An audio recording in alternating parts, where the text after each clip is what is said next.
করে দিন।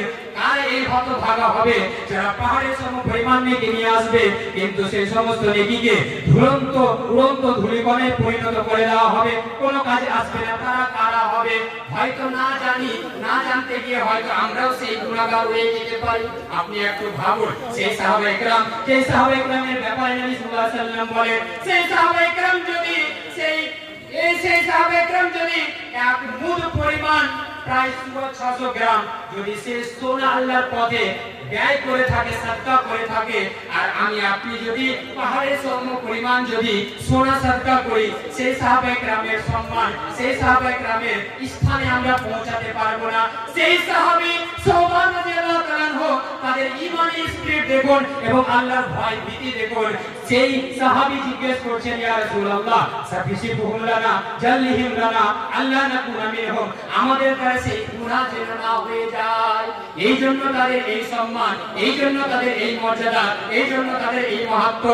নবী সাল্লাল্লাহু আলাইহি ওয়াসাল্লাম বললেন তার উত্তরে, হে সাহাবান শুনো, ইন্নাহুম ইখওয়ানুকুম ওয়া মিন জিলদাতিকুম, তারা যারা পাহাড়ের সম পরিমাণ গুনাহ নেকি নিয়ে আসবে কিন্তু কোনো কাজে আসবে না, তারা কারা হবে? তারা তোমারই ভাই হবে, তোমারই পরিবেশে তারা উঠা বসা করবে। অর্থাৎ তারা কোনো অন্য গ্রহ থেকে আসবে না, অন্য কোনো পৃথিবী থেকে আসবে না, তোমাদেরই সমাজে, তোমাদেরই সোসাইটিতে তারা চলাফেরা করবে।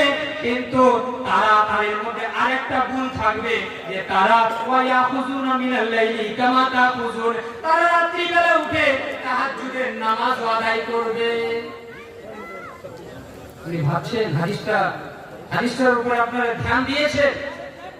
তাহাজ্জুদের নামাজও তারা আদায় করবে, কিন্তু পাহাড়ের সম পরিমাণ নেকি নিয়ে গিয়েও সব নেকিকে ধুলার মতো উড়িয়ে দেওয়া হবে, কোনো কাজে আসবে না।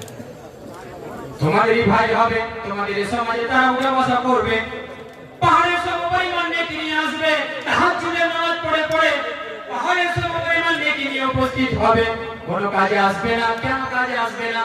তাদের মধ্যে একটা অপরাধ থাকবে, একটা গুনাহ থাকবে, ভয়ঙ্কর গুনাহ। সেই গুনাহ হচ্ছে ওয়ালাকিন্নাহুম ইযা খালাউ বিমাহারিমিল্লাহি ইনতাহাকুহা, যখন তারা নির্জনে যাবে, প্রাইভেসি তারা যখন পাবে, একাকিত্ব অবস্থায় থাকবে, তখন তারা বলবে, আরে আমি এখন তো আমাকে কেউ দেখছে না, এখন তো আমি মাওলানা সানাউল্লাহ ফাইজি না, মানুষের সামনে তো আমি এখন বক্তব্য দিচ্ছি না, এখন তো আমি অমুক মাওলানা না, এখন তো আমি অমুক ধমুক মাওলানা না, এখন তো আমি সরদার না, এখন তো আমি মোল্লা না, এখন তো আমি কোনো মেম্বার না, এখন আমাকে কেউ দেখতে পাচ্ছে না।